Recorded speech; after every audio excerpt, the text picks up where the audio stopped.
नमस्कार। तो बजट आ चुका है और निर्मला सीतारमण जी हमारे वित्त मंत्री ने कई बड़े ऐलान किए हैं और उसमें प्रॉपर्टी बाजार के हिस्से भी कई बड़े ऐलान आए हैं। काफी सारी चीजों की चर्चा है, चाहे प्रधानमंत्री आवास योजना के लिए नया आवंटन हो, चाहे इंफ्रास्ट्रक्चर पर खर्च बढ़ाया हो, चाहे फिर इनकम टैक्स स्लैब में बड़े बदलाव हो और प्रॉपर्टी से जुड़े भी कुछ बड़े सीधे डायरेक्ट ऐलान है जिसमें इंडेक्सेशन के हटाए जाने की चर्चा काफी है, प्रॉपर्टी से एलटीसीजी को घटाए जाने की चर्चा काफी है और भी बहुत कुछ है जो रियल एस्टेट मार्केट के लिए इंपॉर्टेंट है, जानना जरूरी है, बात करना जरूरी है, चर्चा करना जरूरी है। तो चलिए इस चर्चा की शुरुआत करते हैं कि इस बजट से रियल एस्टेट मार्केट को क्या उम्मीदें थी, कितनी पूरी हुई, क्या मिला और आगे इससे क्या तस्वीर बनती हुई नजर आएगी। हमारे साथ कार्यक्रम में शामिल हो रहे हैं कुछ खास मेहमान। मेरे साथ हैं निरंजन हीरानंदानी साहब जो कि चेयरमैन है हीरानंदानी ग्रुप के और साथ ही हैं चेयरमैन नरेटको के नेशनल चेयरमैन मोहम्मद ईरानी साहब जो कि सीएमडी है रुस्तम जी ग्रुप के और प्रेसिडेंट है क्रेडाई नेशनल के। ज्वाइन करेंगे अनुज पुरी साहब फाउंडर एंड सीईओ एनारॉक और साथ ही सिग्नेचर ग्लोबल के एमडी और फाउंडर रवि अग्रवाल साहब। आप सभी का बहुत बहुत स्वागत है। तो जेंटलमैन वेलकम। 2001 से पहले खरीदी गई प्रॉपर्टी पर इंडेक्सेशन का फायदा मिलता रहेगा, ये उन्होंने क्लियर किया है और साथ में वो कह रहे हैं कि 2001 से पहले की प्रॉपर्टी पर 2001 तक इंडेक्सेशन का फायदा मिलेगा। रवि साहब, इस पर आपकी भी राय जानना चाहेंगे। देखिए, ओवरऑल लॉन्ग टर्म सिनेरियो से चीज बेटर है कि कस्टमर को easy to calculate, easy to understand method है। I think so indexation method में आदमी तो मल्टीपल सिचुएशन में अलग अलग टैक्स बेनिफिट आता है, इसलिए इसको ओवरऑल कभी भी होलिस्टिक व्यू में नहीं देख सकते। Holistically is correct, I think so. Ravi साहब, जो न्यू रिजीम है डायरेक्ट टैक्स का, इनकम टैक्स का, उसमें काफी बड़े बदलाव किए हैं उसके स्लैब्स में और वित्त मंत्री का कहना रहा कि इससे अब सबके जो हाथ में थोड़ा ज्यादा पैसा बचेगा। कुछ एक फिगर भी दिया उन्होंने 17,500 रुपए का, अलग अलग लोगों के लिए अलग अलग होगा जो अलग अलग स्लैब्स में आएंगे। क्या इससे फायदा होता हुआ नजर आ रहा है?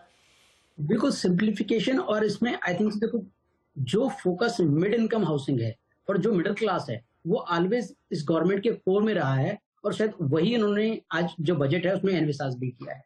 और मेजर में या तो आज जो इनकम के स्लैब हर बार चेंज होने भी चाहिए क्योंकि रेगुलर जो कॉस्ट ऑफ लिविंग वो बढ़ती जा रही है, तो हर चीज की कॉस्ट बढ़ रही है, तो उसके अंदर जाहिर है तो कहीं भी टैक्स में कोई भी सेविंग होगी तो वो कस्टमर को बेनिफिट देगी। रवि सर, एक सवाल आपसे भी, क्योंकि काफी काम आप लोगों ने किया अफोर्डेबल हाउसिंग में, अभी भी कर रहे हैं, कुछ और सेगमेंट्स में भी काम कर रहे हैं, लेकिन देखिए पिछले जो पोस्ट कोविड हमने ग्रोथ देखी रियल एस्टेट के अंदर, हम सब बड़े खुश हैं कि बहुत अच्छी ग्रोथ आई, खूब घर बिक रहे हैं, डेवलपर्स का काम अच्छा है, लोगों को उनकी पसंद के घर मिल रहे हैं, लेकिन अफोर्डेबल हाउसिंग की जितनी बातचीत थी या जिस तरह का एक विजन था वो थोड़ा कहीं पीछे चला गया। हम कह सकते हैं चलिए मार्केट ओरिएंटेड है, मतलब मार्केट के हिसाब से जैसी डिमांड वैसी चीजें हैं, लेकिन जिस तरह के यहाँ पर अनाउंसमेंट हुए 10 लाख करोड़, फिर 5 साल में अर्बन हाउसिंग को 2.2 लाख करोड़ एक्सेट्रा, इससे एक बार फिर से जो अफोर्डेबल हाउसिंग है वो अपफ्रंट आ जाएगी, सबका फोकस उस पर चला जाएगा।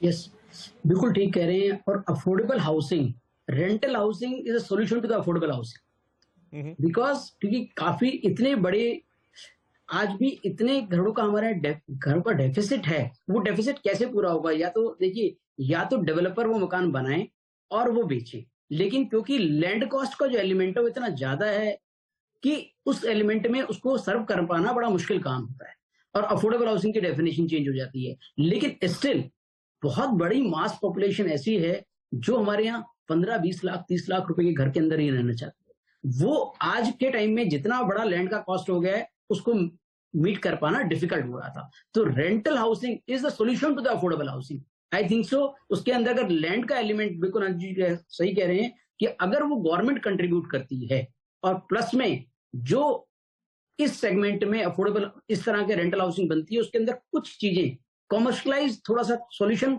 मेकिंग कर दिया जाए उसके अंदर। एक तो लैंड का एलिमेंट उसमें से निकाल के अगर गवर्नमेंट प्रोवाइड कर पाए, दूसरा उसके अंदर कुछ अगर चीजें इस तरह की हो जाए कि जो इनपुट टैक्स क्रेडिट है वो पर्टिकुलरली उस मॉडल पे उसमें कोई उसको सॉल्यूशन वर्कआउट किया ताकि जो कॉस्ट ऑफ कंस्ट्रक्शन है वो घटाई जा सके।